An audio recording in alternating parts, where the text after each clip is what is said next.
Presiden Amerika Serikat Donald Trump dan Israel menekan Iran untuk membuka Selat Hormuz. Jika menolak membuka Selat Hormuz, Amerika Serikat dan Israel akan menyerang infrastruktur energi Iran.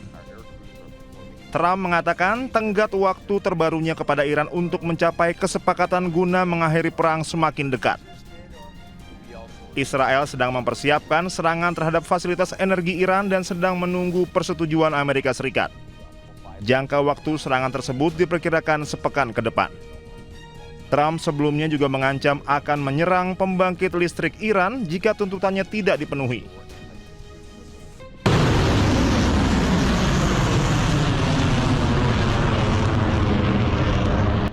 Sementara Iran tak gentar dengan ancaman Amerika Serikat dan Israel.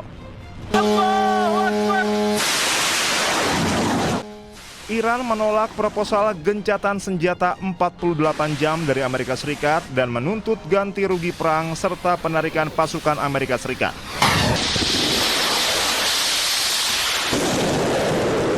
Iran bahkan kembali meluncurkan drone dan rudal ke Israel serta negara-negara Teluk yang bersekutu dengan Amerika Serikat.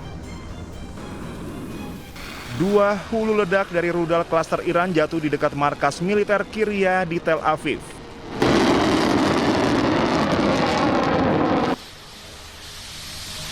Iran juga meluncurkan drone ke instalasi radar Amerika Serikat dan sebuah pabrik aluminium yang terkait dengan Amerika Serikat di Uni Emirat Arab. Tak hanya itu, Iran juga menyerang markas militer Amerika Serikat di Kuwait sebagai balasan atas serangan mematikan terhadap pusat industri Iran. Amerika Serikat mengumumkan telah mengirimkan ribuan prajurit untuk perang darat ke Iran. Perang darat di Iran dianggap bukan pilihan yang baik karena kondisi geografi Iran bisa menjadi jebakan mematikan bagi Amerika Serikat.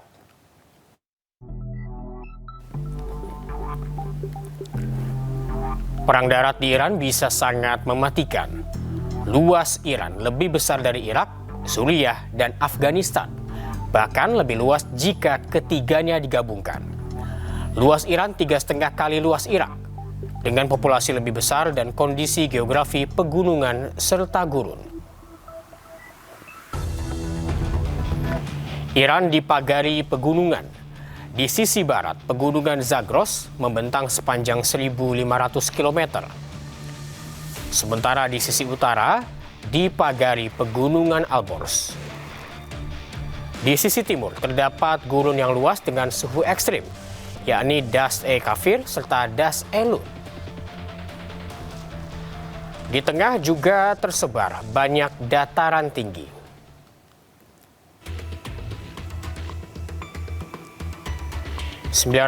ribu pasukan aktif terlatih Iran siap menyambut invasi ribuan prajurit Amerika Serikat untuk perang darat, di mana 150.000 prajurit Garda Revolusi Islam Iran terlatih untuk perang gerilya melawan serangan asing di medan tempur Iran. Sekitar 15.000 hingga 30.000 di antara Garda Revolusi Iran merupakan pasukan elit Quds yang bertanggung jawab atas operasi di luar negeri.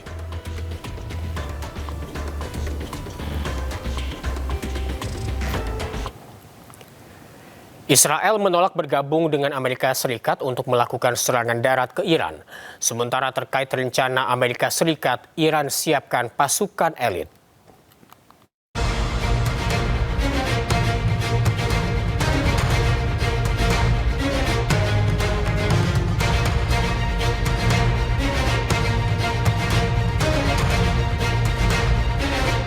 Amerika Serikat akan melakukan serangan darat ke Iran. Amerika telah mengirimkan ribuan pasukannya ke Timur Tengah. Namun Israel menolak terlibat dalam rencana invasi darat yang akan dilakukan Amerika Serikat tersebut. Dikutip dari Middle East Monitor, laporan ini muncul ketika rencana militer AS terkait operasi darat menjadi sorotan. Amerika juga disebut siapkan sejumlah opsi termasuk serangan terbatas.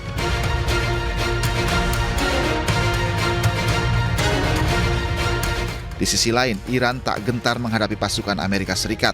Iran merilis video terkait kesiapan pasukan militer mereka yang siap menghadapi pasukan Amerika. Juru bicara Markas Besar Pusat Hatam Al-Anbiya Iran mengatakan para komandan dan tentara Amerika akan menjadi santapan lezat bagi hiu-hiu di Teluk Persia. Harian media cetak Tehran Times juga menampilkan headlines "Welcome to Hell" atau "Selamat datang di neraka". Pesan ancaman tertulis di Tehran Times, pasukan Amerika Serikat yang menginjakan kaki di Iran akan kembali dalam peti mati. Pemirsa, pemakaman jenazah 3 prajurit TNI yang gugur saat menjalankan misi perdamaian di Lebanon berlangsung secara hikmat pada Minggu pagi. Suasana duka pun menyelimuti prosesi pemakaman yang digelar secara militer tersebut.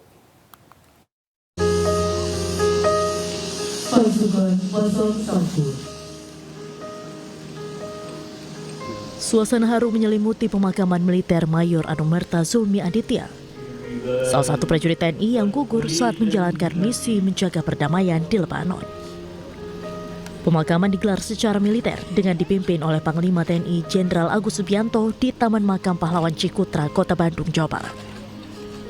Sejumlah pejabat TNI juga hadir di pemakaman untuk memberikan penghormatan terakhir kepada almarhum.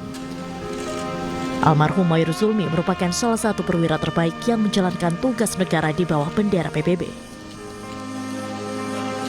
Lapor upacara pemakaman siap dimulai. Lanjutkan.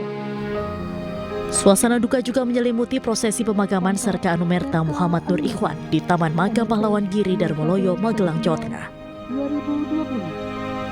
Upacara pemakaman dilaksanakan secara militer sebagai bentuk penghormatan terakhir atas jasa dan pengabdian almarhum kepada bangsa dan negara. Prosesi berlangsung hikmat dipimpin oleh Wakil Panglima TNI Jenderal TNI Tandio Budi Revita. Serka Anumerta Muhammad Nur Ikhwan dikenal sebagai sosok prajurit yang berdedikasi tinggi, disiplin, dan memiliki semangat pengabdian yang luar biasa.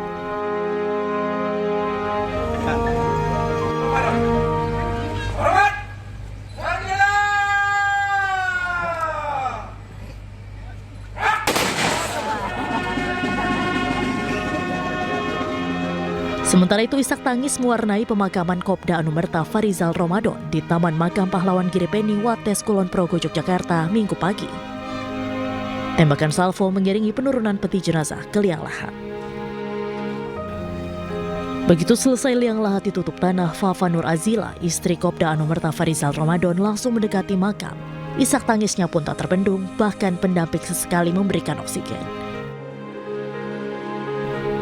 Prosesi pemakaman Kopda Anumerta Farizal secara militer berlangsung secara khidmat yang dipimpin oleh Letjen TNI Chandra Wijaya, Asisten Kebijakan Strategis dan Perencanaan Umum Panglima TNI.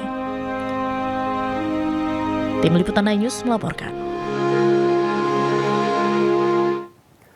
Asabri memberikan santunan 450 juta rupiah masing-masing kepada keluarga prajurit penjaga perdamaian PBB yang gugur di Lebanon. Selain Asabri, keluarga juga menerima santunan puluhan juta rupiah.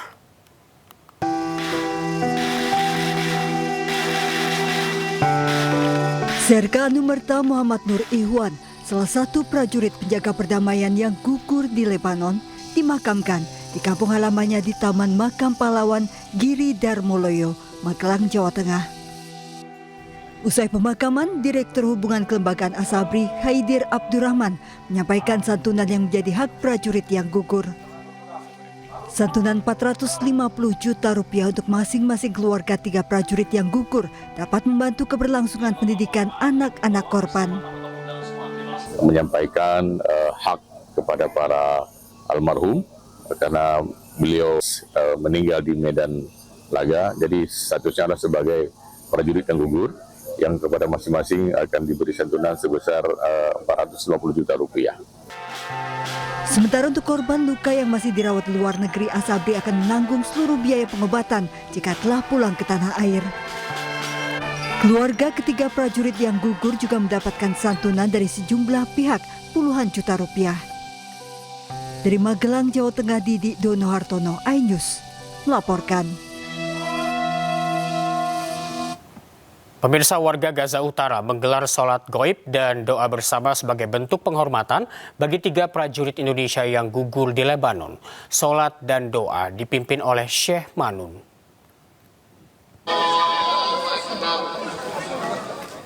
Sholat gaib yang dilaksanakan di Jabalia, Gaza Utara berlangsung hikmat dan diikuti puluhan warga Gaza, Palestina. Doa dipanjatkan tak lama setelah kabar meninggalnya ketiga prajurit Indonesia akibat serangan Israel di Lebanon. Syekh Manun selaku pemimpin sholat gaib juga menyampaikan rasa duka yang mendalam sekaligus penghormatan atas pengorbanan para prajurit Indonesia yang telah gugur. اللهم لا تحرمنا اجرهم ولا تفتنا. اليوم نصلي على ارواح الشهداء اهل غزه حتى الان اليوم نرتقي الى الله الشهداء ونصلي على ارواح الثلاثه شهداء من اخواننا في اندونيسيا. يرتقوا ان شاء الله الشهداء في جبهه لبنان ان شاء الله من لبنان وهم من قوات اليونيفيل. يرتقوا الشهداء. صلاه الغائب ان شاء الله 4 تكبيرات على أرواح الشهداء وأرواح شهداء إندونيسيا الثلاثة الذين ارتقوا في لبنان. Kita ke informasi berikutnya pemirsa, 4 orang tewas dan beberapa lainnya terluka dalam serangan Israel di distrik Al-Janah, Beirut Selatan. Asap mengepul ke udara dan tim penyelamat membersihkan puing-puing dan reruntuhan yang berserakan di lokasi kejadian. Juru bicara pasukan pertahanan Israel, Avichai Adrai, telah mengeluarkan peringatan evakuasi kepada warga di pinggiran selatan Beirut, khususnya di lingkungan Haret Rek, Goberi, Lailaki, Hadad, Bor al-Barahne, Tahwitat al-Gadir, dan Cia.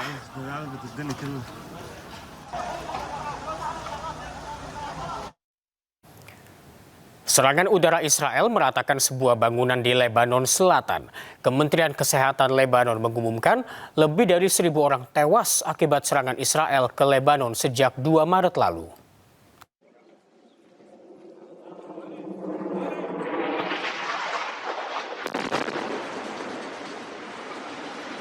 Serangan udara Israel meratakan sebuah bangunan di daerah Zuk al-Maf yang juga dikenal sebagai persimpangan Ma'arka di kota Tire, Lebanon Selatan pada hari Sabtu. Bangunan tersebut runtuh setelah terkena hantaman langsung. Media Lebanon melaporkan bahwa pesawat tempur Israel melakukan serangan di daerah Hamadiyeh di sebelah timur Tire dan di persimpangan Ma'arka di pinggiran Tire. Militer Israel mengeluarkan peringatan evakuasi kepada penduduk Tire dengan menyatakan serangan untuk aktivitas Hizbullah.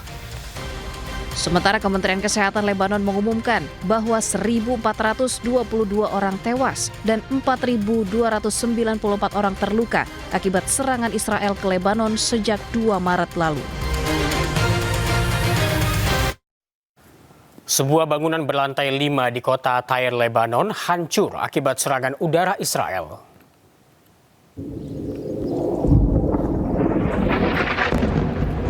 Sebuah bangunan runtuh akibat serangan udara Zionis Israel di persimpangan Abbasiyeh, kota Tyre, Lebanon. Tim penyelamat dikerahkan ke lokasi kejadian untuk mencari korban. Menurut laporan media lokal, pesawat tempur Israel juga menyerang daerah Hamadiyeh di sebelah timur Tyre. Tidak hanya itu, serangan juga dilakukan terhadap bangunan di persimpangan Ma'arka. Sebelumnya, militer Israel mendesak warga setempat untuk segera mengungsi dan pindah ke utara Sungai Zahrani.